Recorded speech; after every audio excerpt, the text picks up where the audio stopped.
pleasant day to everyone. My name is Camila Perez from BS Ed 2 English Block 2. So I'm here to share my perspective knowledge about the learner-centered psychological principle. So it is divided into four factors: the cognitive and the metacognitive factors, the motivational and affective factors, and the development and social factors, and the last is individual differences factors. So cognitive and metacognitive has a six principle: the nature and the learning process, the goal and the learning process, the construction of knowledge, the strategic thinking about thinking in the context on learning. So the second factor is motivational and affective factor. So it has the three principles: the motivational and emotional influences on learning, intrinsic motivation to learn, and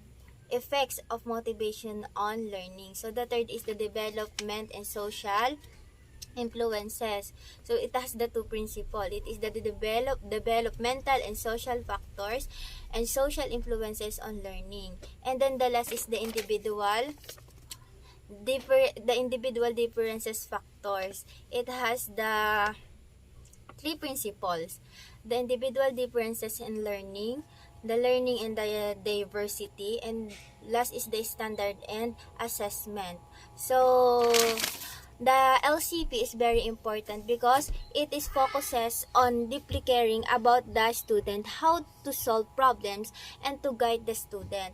It also concerned with the learner and the learning process, and it is aimed at providing a foundation for developing and combining the elements of new educational design. As a future educator, the learner-centered psychological principles